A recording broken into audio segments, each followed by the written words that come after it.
अगर आपके और आपके परिवार के ऊपर दहेज का झूठा केस लगा है तो आप अपने परिवार का नाम चुटकियों में निकाल सकते हैं। तो कैसे निकालना है, इसका तरीका इस जजमेंट में दिया गया है।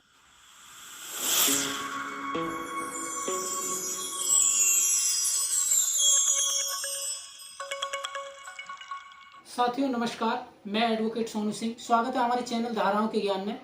आज हम साथियों बताएंगे दहेज केस के अंदर जो बेगुनाह लोगों के नाम फंस जाते हैं और लिखे जाते हैं, उनमें दर्ज हो जाते हैं, और अपने परिवार का नाम कैसे निकलवाया जाता है, कैसे निकलवा सकते हैं, वो हम उसी के ऊपर नया एक जजमेंट आया है और उस जजमेंट के बारे में बताएंगे, पढ़ाएंगे। क्या दिमाग लगाया है उस बंदे ने और उसके एडवोकेट ने, पूरे परिवार का नाम एक ही झटके में निकाल दिया, वो भी दहेज केस से। तो कैसे कैसे निकाला गया है, कैसे क्या किया गया है, पूरी जानकारी इस जजमेंट में पढ़ा देता हूँ। और आपको एक जजमेंट चाहिए किसी को तो फ्री में प्रोवाइड करा देंगे जजमेंट। अभी का 2024 का जजमेंट, और इसके अंदर 2 सुप्रीम कोर्ट जजमेंट में दिया गया है। तो तीनों जजमेंट आपके पास में है तो आप अपने केस से अपने माँ बाप का नाम निकलवा सकते हैं। तो पहले मैं आपको पढ़ा देता हूँ, तो पहले आपको एक चीज नजर भी आ जाएगी और क्या क्या ट्रिक लगाई है। साथियों हम चलते हैं अब जजमेंट के अंदर और पॉइंट नंबर 3 देखते हैं।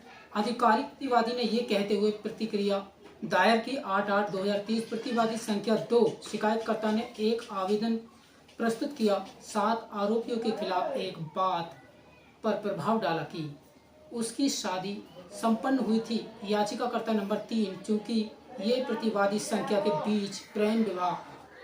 नंबर 2 और याचिकाकर्ता नंबर 3 अन्य आरोपियों ने उससे दुश्मनी पाल ली और बुरा भला कहा। उसने शादी पहले तारीख से ही उसके साथ ही सही व्यवहार किया। याचिकाकर्ता नंबर 3 इन अन्य आरोपी के साथ मिलकर हमेशा उसके साथ द्रव्य व्यवहार करता रहा और दहेज की मांग करता रहा था।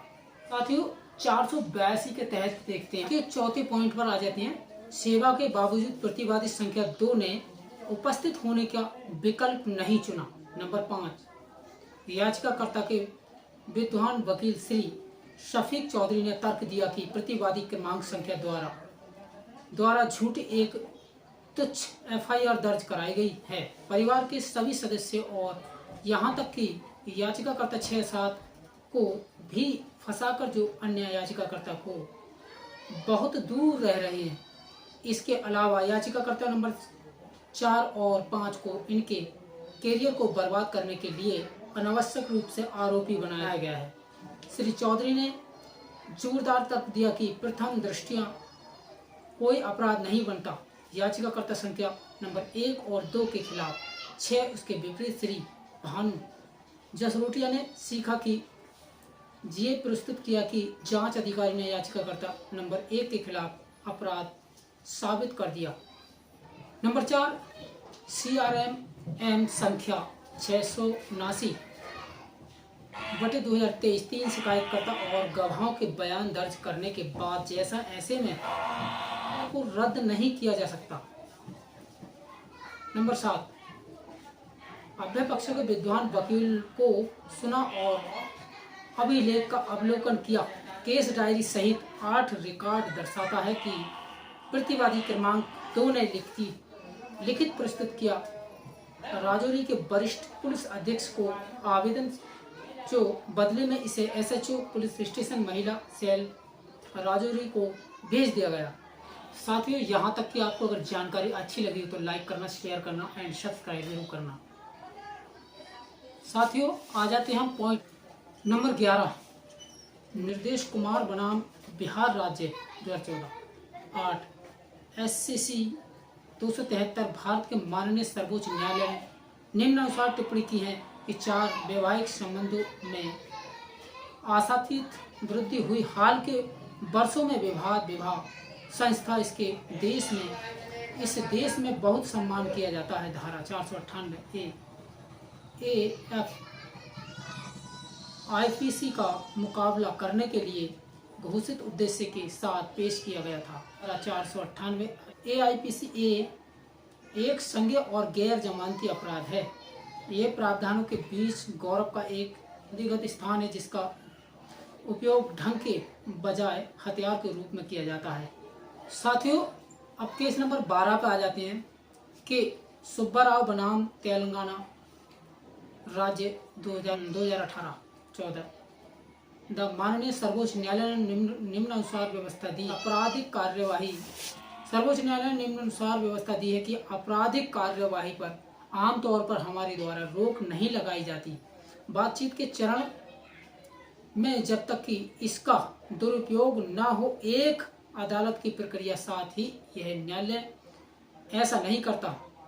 न्याय के उद्देश्यों को सुरक्षित करने के लिए हस्तक्षेप करने में संकोच करते हुए हरियाणा राज्य बनाम भजन लाल, राज्य देख हरियाणा बनाम भजन लाल। साथियों अब 13 नंबर पर आ जाते हैं। पॉइंट नंबर 13, कहा कंशा कोशर बनाम बिहार राज्य 2022-6 SCC 599। माननीय सर्वोच्च न्यायालय ने धारा 441, 323, 379 के तहत कार्यवाही को रद्द कर दिया। 354, 498 IPC अनुसार अवलोकन करके 17 उपयुक्त निर्णय स्पष्ट रूप से प्रदर्शित करते हुए न्यायालय कई मौकों पर व्यक्त कर चुका है।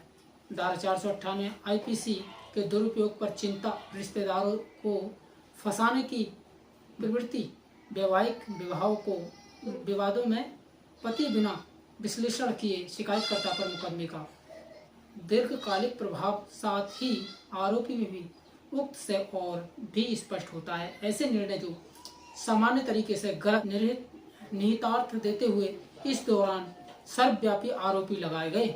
यदि अनियंत्रित छोड़ दिया गया वो वैवाहिक विवाह संपन्न हो सकता है। साथियों 15 नंबर पर आते हैं। उपरोक्त को ध्यान में रखते हुए इस न्यायालय का सुविचारित विचार है याचिकाकर्ता संख्या 1 और 2 के खिलाफ कार्यवाही जारी रखना हो। कानून की प्रक्रिया का दुरुपयोग तदनुसार अब तक लगाई गई FIR रद्द की जाती है। याचिकाकर्ता संख्या 1 और 2 चिंतित है। याचिका CRM संख्या 679/2023 याचिकाकर्ता संख्या 4 से 7 के लिए निष्फल जांच अधिकारी करेगा। याचिकाकर्ता संख्या 3 के खिलाफ कानून के अनुसार आगे बढ़े।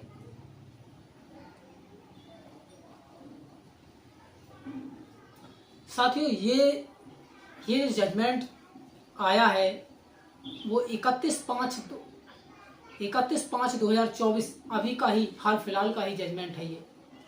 तो साथियों यहाँ तक की और आपको जानकारी अच्छी लगी हो तो उसको लाइक कर दें, शेयर कर लें, सब्सक्राइब कर लें, और अच्छा नहीं लगा हो तो उसको डिसलाइक कर दें।